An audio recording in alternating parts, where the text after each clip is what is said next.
Good evening and welcome to NTD News. I'm Stephanie Cox. Here are today's top stories. The annual Conservative Political Action Conference kicks off in Orlando, Florida this evening. The theme, America Uncanceled. Attendees tell us cancel culture has paved a way for more people to wake up and step up to the plate. President Biden reverses a handful of Trump-era executive orders. We take a look at exactly what has been nixed. The House passes the Equality Act, but religious groups are warning of the effects it could have on religious liberty. One attorney says if it passes the Senate, it will immediately be challenged in court. New virus variant is emerging in New York City. Researchers say they believe the vaccines are less effective against this one, but city officials are skeptical of the data. And a power company in Texas says it was minutes away from electricity going out at a nuclear power plant. And the entire grid in Houston was moments away from total collapse. We look at why it almost went dark.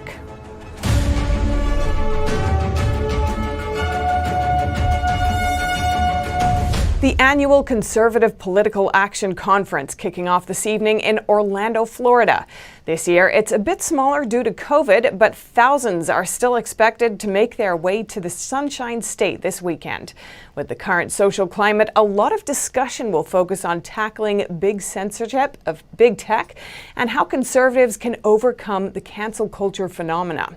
NTD's Melina Wisecup is there on the ground in Orlando. Melina, what can we expect at this year's conference?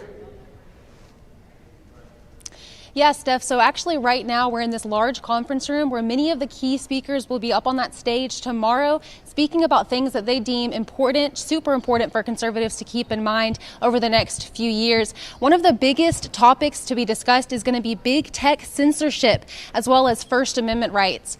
And we know right now with how technological our world has become, this is how people communicate is through technology. So a big focus is going to be on big tech censorship and the freedom of speech that has been stifled by all the censorship here. And many conservatives here tell us that they are very passionate about, getting this, really surpassing and overcoming this big tech censorship because they say they feel silenced. The mainstream conservative is now being banned.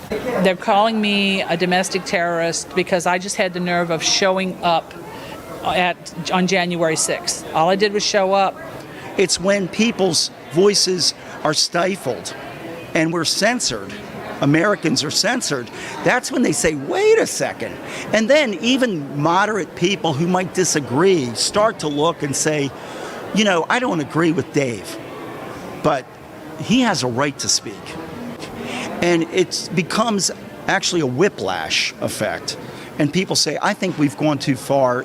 Is this a catalyst when they ban hundreds, tens of thousands of people? Absolutely. So you have companies like CloutHub. There are other alt-tech platforms, or what I like to call as free speech and truth speech, or truth tech, truth media. You're one of them.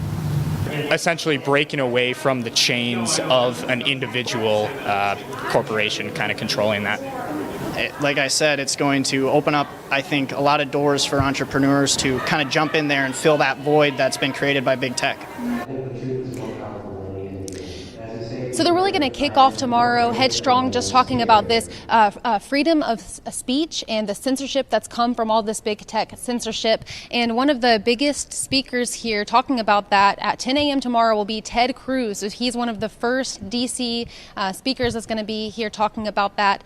Some people may be interested. So in the coming days, we're going to have a couple of panels about how China and Russia have actually played a role in this big tech censorship. So these are just some of the topics, just a fraction of the topics that we expect to see over the next couple of days. Steph?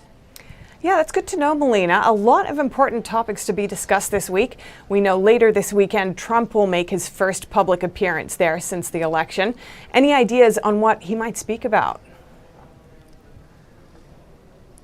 Yes, Steph. So actually nothing officially has been stated so far, but we do know that another huge topic here at CPAC will be the election integrity. And we know that Trump is most likely going to speak about election integrity here. And I'm sure that some of these conservatives here are going to be expecting him to speak about his role in the GOP, because we know many have deemed him as the lead and the head of the Republican Party. So I'm sure many are going to be looking to see what he's going to say about his plans on how he's going to help really turn over the seats there in the House and get those seats back there in Congress. Great. Thanks, Melina. We'll check back in with you tomorrow. And the House has just voted to pass the Equality Act. The chamber also passed it in 2019, but it stalled in the Senate. Now that Democrats are in power, they're hoping this time it will go all the way. But religious groups are warning of the effects it could have on people of faith. President Biden vowed to pass the Equality Act in his first 100 days in office. If passed, it would expand the 1964 Civil Rights Act to prohibit discrimination based on sex, sexual orientation, and gender identity. But many argue that while the act gives rights to some groups of people, it takes them away from others. Attorney Paul Jonna from the Thomas More Society says it will eviscerate the religious protections that millions of Americans rely on. There's no other way to describe it other than an assault on cherished religious liberty and way of life in America for tens of millions, hundreds of millions of Americans. Jonna listed some of the ways this act would affect the daily lives of those who hold traditional or religious beliefs. It will repeal the Religious Freedom Restoration Act, which provides legal protection for people of faith. Force religiously operated places like houses of worship and church halls to host functions that violate their religious beliefs, and punish faith-based charities like shelters and foster care agencies because of their views on gender and marriage. Jonna gave the example of a shelter for women who've been sex trafficked, noting that many shelters for victims of physical and sexual abuse only serve one gender, usually women. Now, what happens when you have a male who identifies as female, who wants to be in this home where you have abused female victims who've suffered sexual abuse by males, and part of their healing and part of this ministry is designed to sort of get them away from that world that they just came out of. So if you're going to force a charity like this to now redefine gender and to expand the concept of what a female is beyond what science tells us, then you're basically saying you can't operate. Jonna says everyone's rights should be respected, but that it shouldn't be at the expense of religious liberty. The act easily passed in the House, but its fate in the evenly divided Senate is unclear. He says if it's passed, his organization, along with many others, will challenge it immediately. Grace Coulter, NTD News. In a move that continues to reverse Trump-era policies, President Biden called off a slew of executive orders from the previous administration. NTD's Christina Kim has more on what happened. On Wednesday, President Biden walked back 7 executive orders issued by President Trump between 2017 and 2021. We take a look at some of the executive orders he revoked. One memorandum reviewed federal funding for cities, quote, permitting anarchy, violence, and destruction. Following the riots after George Floyd's death, the memo said cities like Seattle, Portland, and New York could potentially have their funds slashed. Biden reversed this. Biden also cut a 2018 executive order called Reducing Poverty in America by Promoting Opportunity and Economic Mobility. Trump's order directed the government to reduce wasteful spending by getting rid of duplicate or ineffective programs, target benefits for people with low income, and improve economic independence. Another canceled executive order is one that directed federal agencies to modify regulations that would hurt economic recovery from the pandemic. And an order calling for a return to classical architecture for federal buildings was undone. In the list of 7, Biden wiped out one of Trump's last executive orders, which stopped unelected bureaucrats from moving federal rules forward. The White House gave no explanation for this move in their official press report. Christina Kim, NTD News. Biden's near $2 trillion pandemic relief plan is facing challenges as Republicans claim Democrats aren't willing to compromise. NTD's Christina Kim has the story. Biden's $1.9 trillion pandemic relief package is meeting challenges.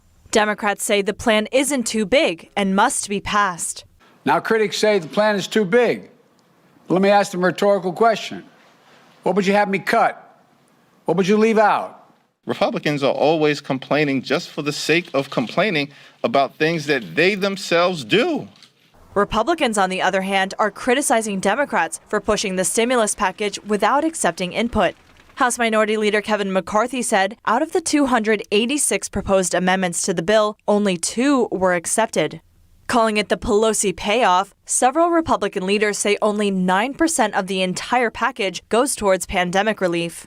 The rest, they say, is a, quote, neo-socialist wish list, according to Senator John Kennedy. Pelosi, Schumer, and Biden decided to use a pandemic to push forward a progressive wish list items to reward political allies, friends, and donors at the expense of the American working class.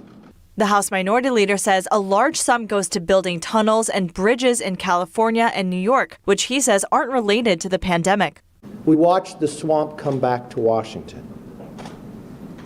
$100 million for a tunnel in Silicon Valley just outside of Speaker Pelosi's district, or a bridge for Schumer. A memo from Representative Jim Banks reports what issues Republicans have with the package. For example, the bill is soft on China by allowing funds to go to schools that partner with the communist regime. It includes abortion funds and doesn't allow 2/3 of schools to use the pandemic funds until 2023. The House is set to vote on the bill Friday. The vote is expected to go strictly along party lines.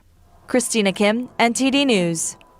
Over 66.5 million people have gotten the CCP virus vaccine in the U.S. President Biden took a moment to commemorate a milestone and even offered to help administer a shot. NTD's Miguel Moreno has that story. Biden's not a doctor, but he offered his help in administering a shot on Thursday. The woman turned it down, but it's okay. It looked like a playful offer. Afterward, Biden said he's on his way to fulfilling one of his promises. Just before I was sworn in, I indicated that my goal was to get 100 million COVID vaccine shots in people's arms in my first 100 days as president. And today, I'm here to report we're halfway there. 50 million shots in just 37 days since I've become president. Over 66.5 million people have gotten the shot, with over 20.6 million having gotten both. Regardless, Biden says this is not the time to relax, warning that new emerging variants could lead to surges in cases and hospitalizations. Now, I want to go over to U.S. virus trends. We're seeing some changes, a stop to that consistent drop we had in weekly cases and death averages. Since Monday, these 7-day averages have gone up. Like I've said before, far lower than they were in January, but going up nonetheless. That's the case average on screen for Wednesday, 66,780. There's a story in New York we want to touch on. Viruses mutate. That's nothing new, but after they mutate enough, they can become new variants with different characteristics, like becoming more contagious, like the UK variant. New York City's got a new one on their hands, the B.1.526. So what makes this one different from others, and where did it come from?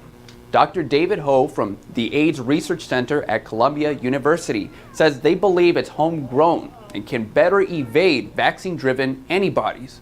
But New York City officials don't appear very concerned about the news.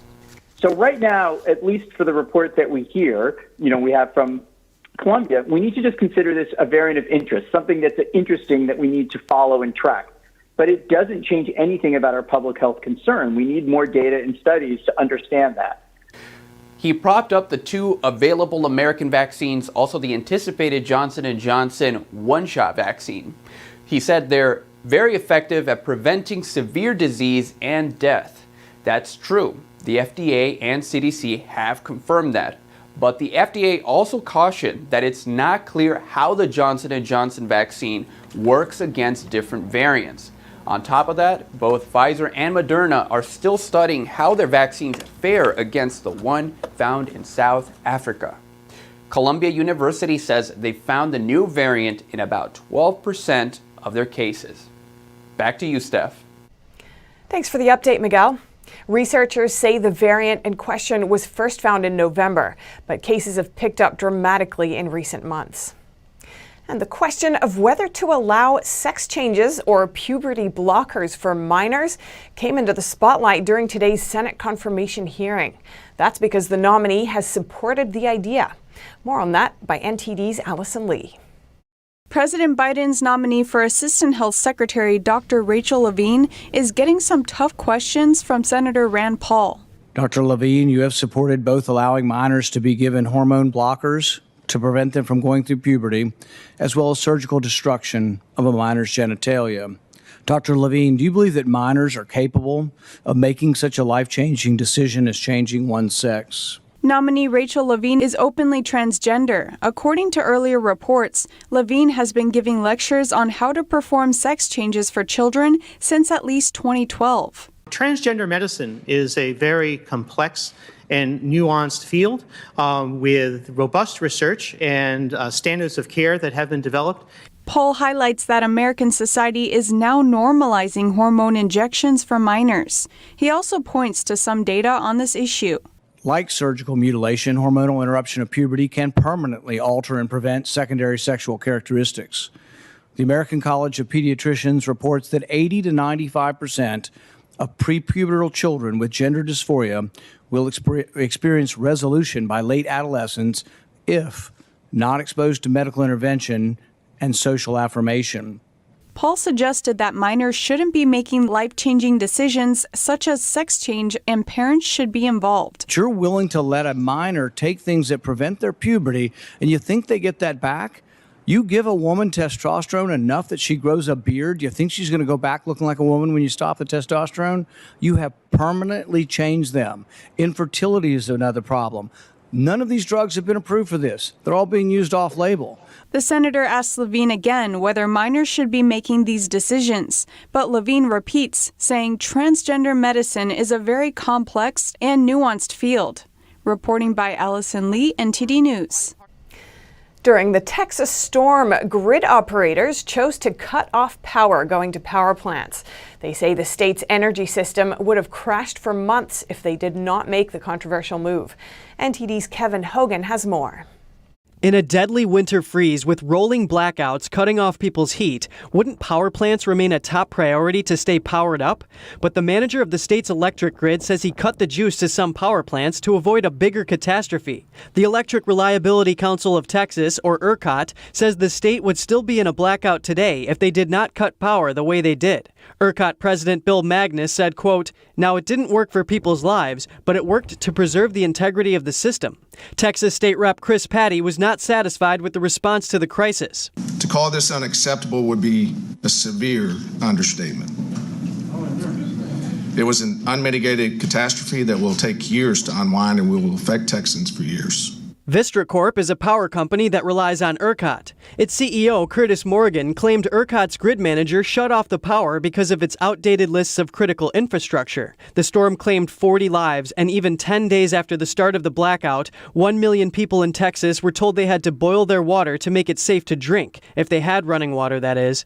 Morgan told lawmakers that when he called the utility companies to find out why his power plants were offline, they told him the power plants were not a priority. Morgan said, "How can a power plant be at the bottom of the list of priorities? You know what hit the fan, and everybody's going, 'You're turning off my power plant?'"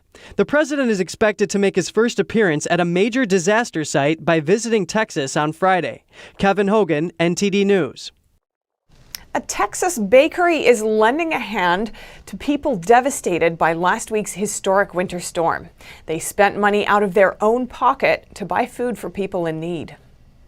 In Texas, temperatures are no longer freezing, power outages have ended, but food shortages now have people in another dire situation. This bakery decided to do something about that.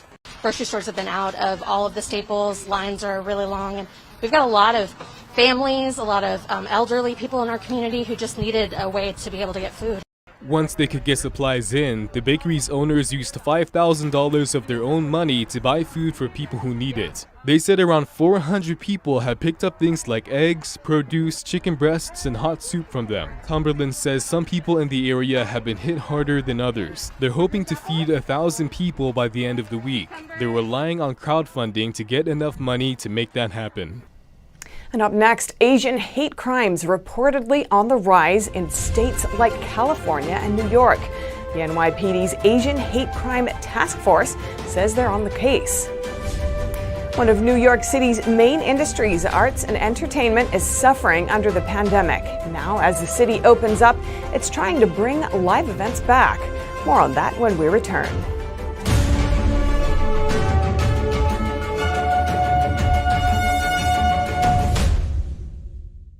It's just clear as day. The media, whether it's broadcast, cable, or print media, has become extremely biased. And I started looking online for alternative ways to get information. And I saw an ad for a free trial. And I looked at it and I said, Epoch Times? I mean, come on, this is end of days type of stuff. I mean, what are they going to be talking about here? And I said, well, it's a free trial. Let me dig in. Is it giving me both sides? Is it giving me an objective point of view here? I have looked for opportunities to see where they might be biased, and I don't find it. It has given me a level of trust in media that I didn't think I'd ever get back. I love the Epoch Times because it has renewed my faith in the idea that a reliable, responsible, non-biased source of information is available. And I can say that I love it because of that.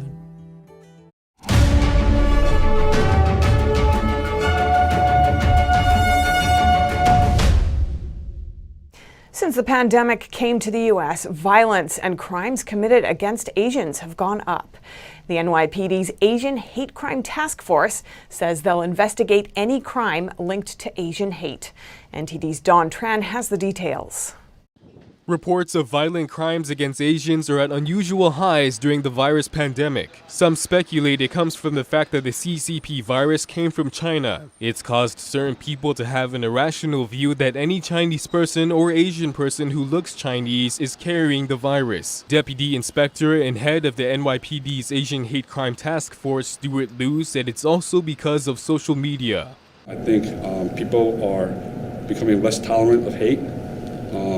These videos are being captured and they're being distributed on the internet, and people are becoming aware. And as they become aware, they become reported. In 2020, the Asian Hate Crime Task Force reported 28 anti-Asian attacks, a large increase from 2019, which only had 2. Of the 28 attacks in 2020, 20 were charged as Asian hate crimes. Deputy Inspector Liu addressed the fact that 8 were not. That's because he said they need evidence before they can take that step. I need to know, either by some sort of verbal statement, that the crime was committed due to the ethnicity or protected class of the victim. The victim was attacked or robbed or whatever the crime is, that's because the victim is of a certain ethnicity. So far in 2021, the Asian Hate Crime Task Force recorded 2 anti-Asian assaults. An obstacle the task force faces is people not reporting hate crimes. Liu said sometimes it's because of a language barrier between the person and law enforcement. To better help victims, the Asian Hate Crime Task Force can speak 11 languages and dialects. We have a lot of resources that we can generate to help our community. And in that turn, where we have that connection, because I speak your language, I understand the culture, so we can probably get better statement from our witnesses, as well as our CVs, and hopefully form a better case down the road. The task force is made up of 25 detectives from across New York City. In California, lawmakers signed on over $1 million to help track incidents of Asian hate in the state. Here in New York City, the Asian Hate Crime Task Force did not receive any funding, and Deputy Inspector Liu said that any money or resources is most welcome. Dawn Tran, NTD News, New York. And staying in New York City, the arts is one of the Big Apple's main industries. And like many other sectors, this one has taken a hit from the pandemic as well. NTD's Arian Pazdar has more from one of the city's most iconic museums.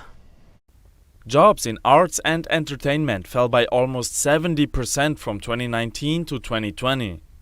In normal years, tourists would come to New York for the Broadway shows and games and concerts at Madison Square Garden, among other iconic events. All these were closed for months. But New York City's Metropolitan Museum has been open to visitors for quite some time. I went straight to the Impressionists and I just started crying. I really miss it. On top of the city's gradual reopening, the state has started a program called New York Pops Up.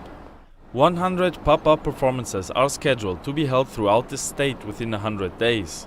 But they won't be announced beforehand in order to avoid big crowds. New Yorkers can't wait for the city to be fully reopened so they can enjoy the art again. Luckily, some sites like the Metropolitan are open to the public already. Arian Pastar, NTD News, New York. Parrots, an animal you may not think much about, but they're one of the most popular pets in the U.S. Tonight, NTD's Sapphire Quarter tells us more about how these birds are affected by the pandemic. Meet Kaimi. She's a friendly green-winged macaw in her mid-30s. We have so much fun. Kaimi here is a huge dancer. We have dance parties with her all the time. The popularity of parrots like Kaimi has grown since the pandemic. One pet shop owner says he can't find enough birds to meet demand. But while some people find the allure of owning one of these birds too irresistible, they still end up not being able to take care of them. Don't really stop. They don't really have a chill out button. And what goes along with the noise and the destruction and the long life. That's where people really hit failure points, is they just were never told what they were getting into. Some birds live up to 90 years. Ellie says owners are bringing back about 50% more birds than before the pandemic. Hundreds remain on waiting lists. On average, a parrot will live in 7 to 11 homes throughout the course of its life. Gail Schwartz runs a rescue. 20-year-old birds no one wants. They're all my babies. Whoever, we catch, that didn't get adopted, like I said. But when you see that the bird doesn't get adopted out, what's the decision that you have to do? One answer for some families could be fixing the relationship with their birds, which is what Dave and Jamie Lee do with Bird Tricks. Where they're stuck at home like, oh my gosh, this bird's horrible. What do I do? They described one bird who had been living in a closet. He was aggressive and mean until Dave and Jamie helped. A decent amount of work that went into it, and now this is one of the most beautiful free-flighted parrots. He takes it outside, it flies around every single day, comes back to him every single time, and it's because he understood the diet and the foundation of training and was able to work through all those little challenges and give this bird the lifestyle that it could only dream of. And there's hope for Kaimi, too. After 9 years, she's finally been adopted. Maybe this will be her forever home. Sapphire Quarter, NTD News, New York.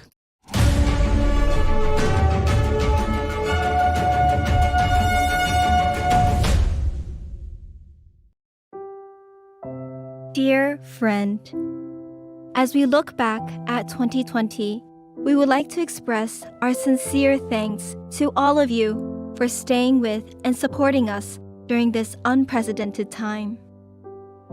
Even though we are a small team, everyone works closely together.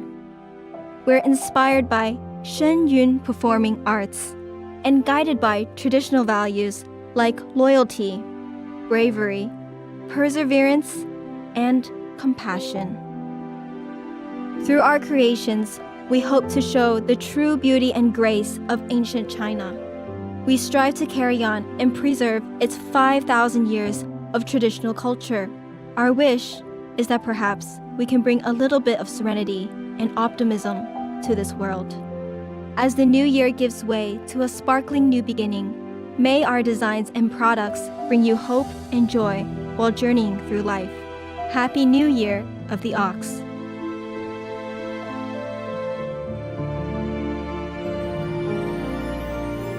Packed with love by the Shen Yun Shop.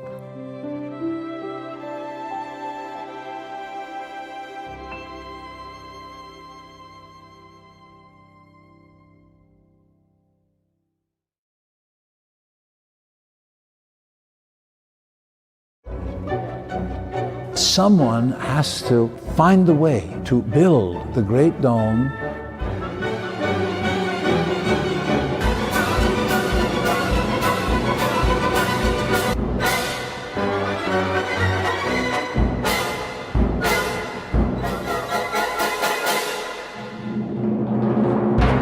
Completely new, completely original.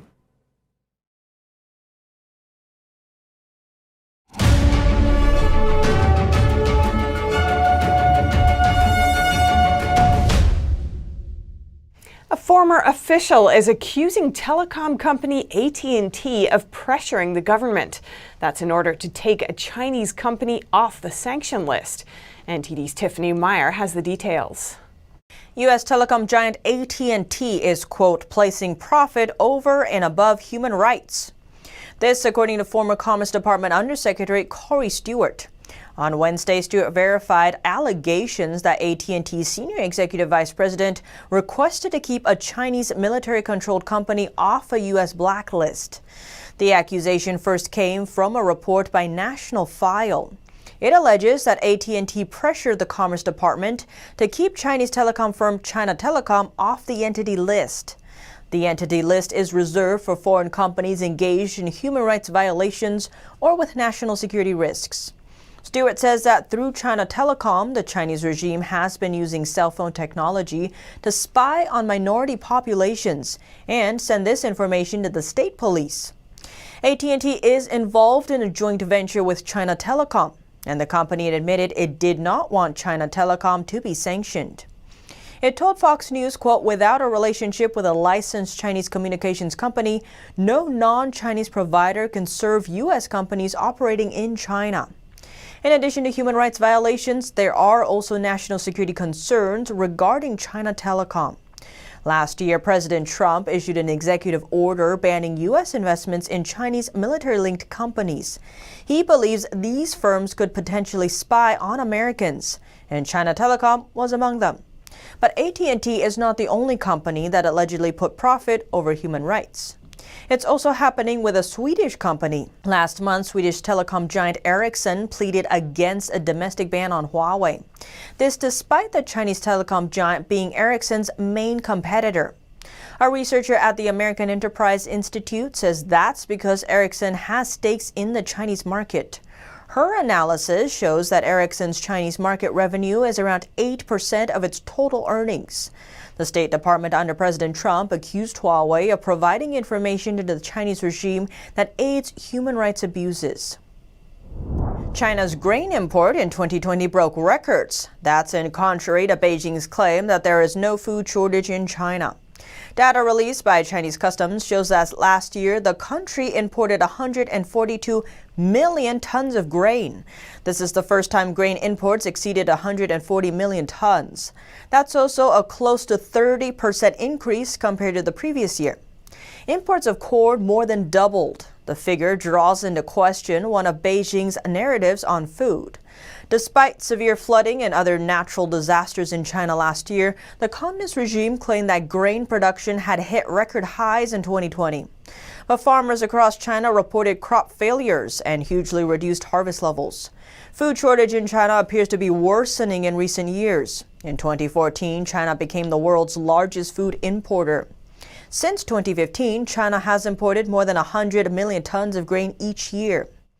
Beijing's official figures have always been questioned. Many believe the real situation may be even worse. On top of natural disasters, corruption is also making food shortage even worse. In 2020, the CCP Central Commission for Discipline Inspection issued a document stating, quote, corruption in the grain sector is alarming. As early as 2013, CCP head Xi Jinping said, quote, for years, there have been many incidents happening in the National Grain Depot. Xi referred to corrupt officials stealing grain and selling them for profit. The United Nations is found to have given information about Chinese dissidents to the Chinese communist regime. That's according to leaked emails from as early as 2012. A set of leaked emails shows that UN human rights officials gave the names of Chinese dissidents to the Chinese Communist Party, or CCP, just before the dissidents were set to testify against the CCP's human rights abuses in Geneva. This may put both of them and their families in China at risk. One of the emails was from 2012. It shows a UN official listing 2 dissidents by name and confirming they were set to attend. A whistleblower working at the UN first exposed this scandal in 2020. She reportedly faced retaliations for doing so.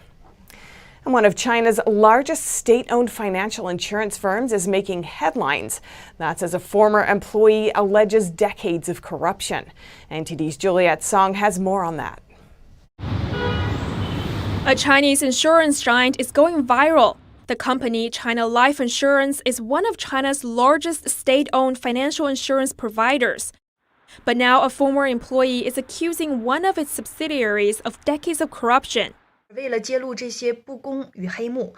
a video posted online, the former employee says she's worked for the subsidiary for 16 years, adding she's grateful for the job opportunity. But she doesn't seem to enjoy her time there. In this company, none of the management has a conscience. They lie to their clients, harm citizens, hollow out the company, and suppress employees.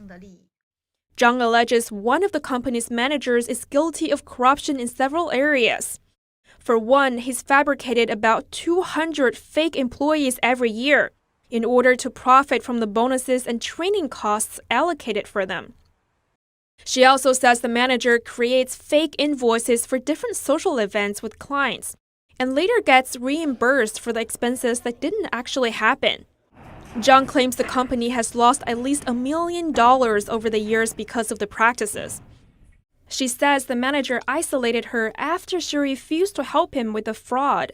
She was fired in 2019. A hashtag highlighting the alleged corruption now has over 600 million views on Chinese social media. China Life Insurance says the allegations are under investigation. Juliet Song, NTD News. And just ahead, Australia passes a landmark law that forces big tech companies like Facebook and Google to pay local media for using their content. But last-minute changes are causing controversy. And a JP Morgan report says electric vehicles and clean energy are bubbles that are going to deflate. Find out why after the break.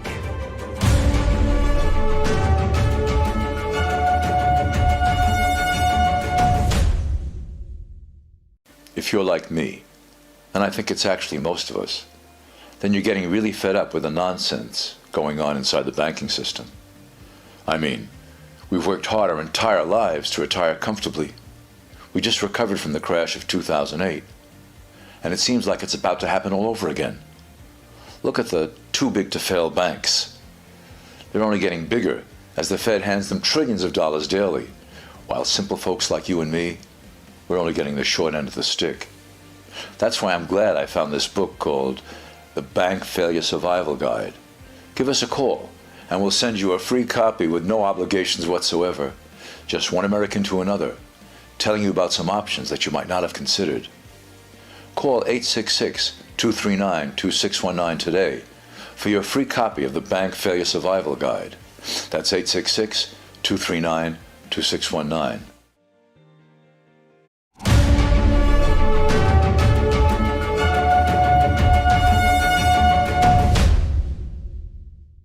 JP Morgan says as the economy recovers, the electric vehicle bubble will probably start deflating.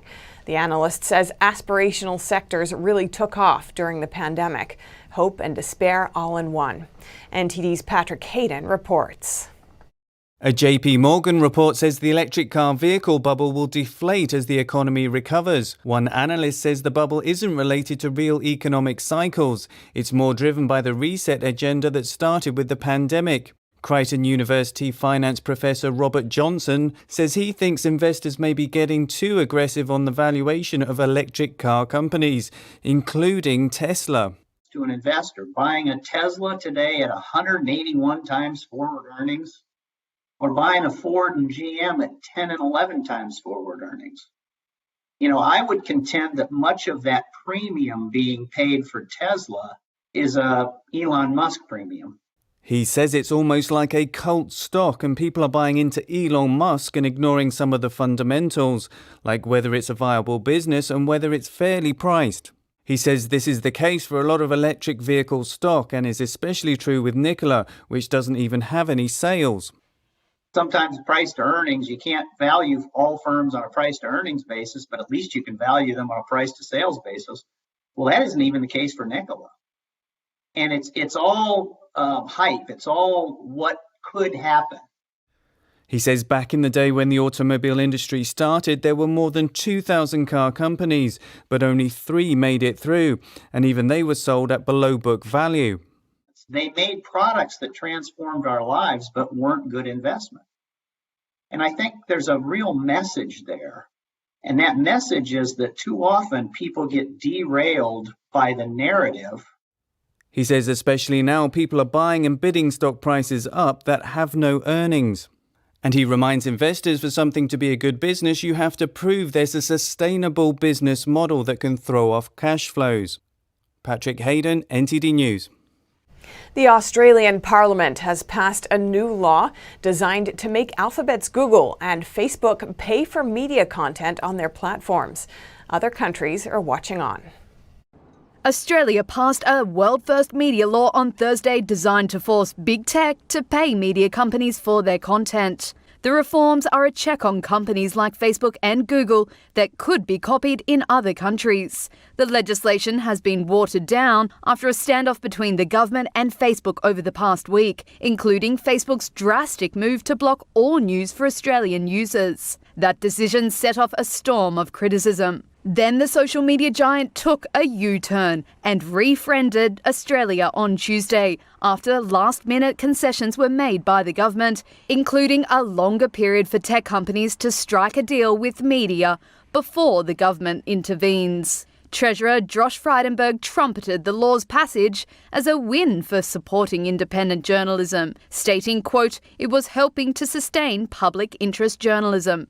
Facebook have also claimed the Media Code's last-ditch changes as a victory. But not everyone is happy with the amendments. The changes let firms like Facebook and Google off the hook if they make so-called significant contribution to Australian media. Some lawmakers and publishers have warned that could unfairly leave smaller media companies out in the cold. For example, a fixed payment from Facebook or Google doesn't lead to more money invested in journalism by major media firms. When it was announced, Google and Facebook fiercely opposed the law. But since then, Google has struck deals with several firms, including Rupert Murdoch's News Corp. And this week, Australia's national broadcaster ABC and other TV networks said they were in talks with Facebook. Other world leaders have followed the saga closely, as countries like Canada and Britain consider similar steps that may loosen big tech's grip on news. Coming up after the break, French lawmakers rejected a bill that would allow mail-in ballots and electronic votes for the upcoming presidential election. One conservative think tank says the decision was influenced by the outcomes of the U.S. election last year. And an electronic bus that runs on autopilot makes its debut in Spain. Find out more in just a minute.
Ahead of France's 2022 presidential elections, the government pushed an amendment to allow early voting via electronic machines. But one conservative think tank says the now rejected amendment was inspired by the U.S. election. NTD's David Vives has the story. On February 18th, the Senate rejected the amendment that would have allowed early voting on electronic machines up to 5 days before Election Day. The president of a Paris-based conservative think tank, Henri de Lesquen, says the French government's attempt to institute an early voting amendment was influenced by the U.S. elections. It seems to me that President Macron learned the lesson from how Biden got elected. This proposal to allow electronic vote and mail-in ballots seems a deliberate attempt to rig the next elections. The amendment was not on the agenda and came in at the last moment before being brought up for a vote. It was widely rejected, with 321 senators voting against it and 23 for it. But the debate doesn't seem to be over yet. The government says they want to allow early voting and mail-in ballots to increase voter participation. On February 20th, a member of French President Emmanuel Macron's party continued to defend the bill in an interview even after its rejection. But government opponents say the risk of fraud is too high. Mail-in ballots have been forbidden in France since 1975 over the suspicion it would help fraud. There are strict rules that guarantee full fairness and integrity. If someone were to change that, he needs to prove its legitimacy. The next French presidential elections will take place in May 2022. David Vives, NTD News, Paris. A UK counter-terrorism watchdog is calling for new ways to tackle the threat of radicalization. It says loopholes in the law allow extremists to recruit and spread their ideology without legal ramifications. NTD's Earl Rhodes explains. The watchdog warned on Wednesday extremists can proactively glorify terror, openly spread anti-democratic ideologies, and radicalise others online, yet still stay within the law. Sir Mark Rowley, former head of counterintelligence policing and the report's co-author, says laws have failed to keep pace with the evolved threat of modern-day extremism, and current legal boundaries allow extremists to operate with impunity. Counter-terrorism expert Will Geddes told the Epoch Times that during the pandemic, terrorist groups haven't been able to operate as they normally do. But one of their mainstays is to try to recruit people to their cause. And this particular report addresses how certain materials can be promoted online almost lawfully as it's currently set within the legal parameters available to us, which could potentially be utilised as those recruitment tools. Geddes praised the report, titled Operating with Impunity, for navigating the ambiguities of defining what is direct incitement and radicalisation. Terrorism think tank researcher Matthew Dryden welcomed the review's attempt to tackle gaps in the current law. So I think the report is looking at ways to close some of those loopholes that currently exist that allow the preaching, for example, or the spreading of extremist or terrorist propaganda without legal ramifications. Both Geddes and Dryden identified a need for social media to be on board in the fight against extremism online. Lead Commissioner Sarah Khan says, "This is a threat to our civilised democratic order, which cannot be taken for granted and requires a robust, necessary and proportionate legal response." Earl Rhodes, NTD News. An electric bus hit the road in a Spanish coastal city on Wednesday. It ran on autopilot, taking passengers from the port to the city center. This 100% electric, zero-emission bus can be operated on manual mode or on autopilot. It's run by Avanza Bus Company and transports up to 70 passengers at a time. For the first step, I think it's very good, because as you can see right now, I'm not touching anything and it's driving. We are practically going straight. But for example, here comes a curve, but it's very good. Malaga City Hall supported the trial project, which will be in operation until March 13th. Users will be able to ride for free with an advanced booking. Local residents were delighted by the city's new attraction. To achieve the automated levels in the bus, it has been equipped with different sensors, cameras, light detection and ranging laser sensors, which work to model the environment and to receive information of obstacles, as well as the vehicle's own speed, using additional sensors like GPS.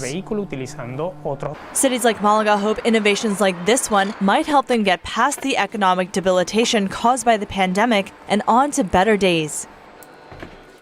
And coming up, why go to a ski resort when you can hit the slopes right in the city? A group of school children in Milan did just that. And people in Kazakhstan are flocking to the magnificent glaciers of the Tian Shan mountain. Check out the stunning views after the break.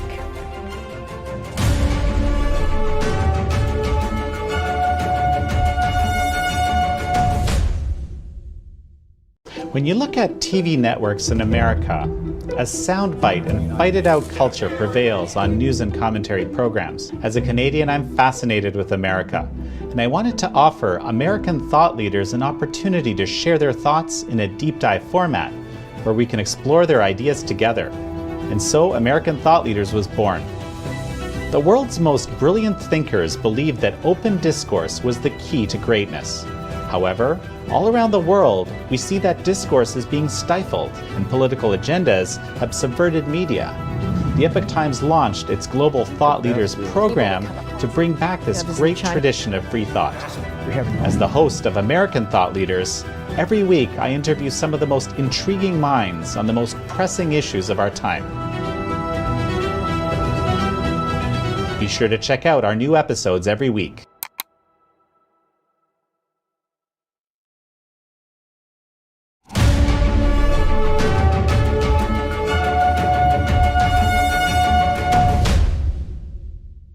With ski resorts closed, instructors have found another way to teach kids how to ski in Milan.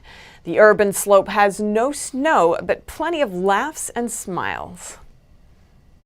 On Thursday, children of the bilingual European School of Milan enjoyed a sunny day of skiing. A makeshift ski slope was constructed in their school courtyard, where instructors taught the little ones. Ski resorts in Italy had been due to reopen on February 15th, but the decision was reversed hours before the scheduled reopening.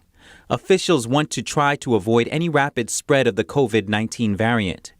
Health experts said the decision was necessary because of the growing spread of the more contagious British variant of the virus. Italy is one of the countries hardest hit, but has seen its daily cases fall from a high of around 40,000 in November to under 15,000 at present. People in Kazakhstan can't travel abroad due to the pandemic, so many are flocking to the magnificent glaciers of the Tian Shan mountain range near their country's biggest city, Almaty. Due to the pandemic, the number of tourists, especially local ones, has increased significantly. People can't go abroad now, and they have started going to the mountains. This is literally a pilgrimage site now. Kamirsov takes visitors to the Bogdanovich Glacier. They climb 11,500 feet above sea level and take otherworldly landscape photos at unique formations. Some tourists try to save money and go without guides. Kamirsov says parts of the glacier are only safe in winter. For more than 20 years, there was no entrance to this cave. And then unexpectedly this year it opened. While it is cold and safe, one can climb down here and take a picture. But once the spring starts, this place should be avoided because the glacier moves and the passage walls might collapse.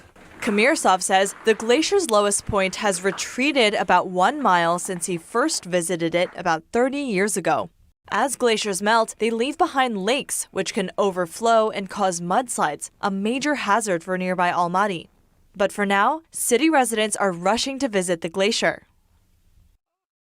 And that's all for today's news. Thanks for tuning in. I'm Stephanie Cox.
We'll be streaming the Conservative Political Action Conference, or CPAC, live on our website this weekend.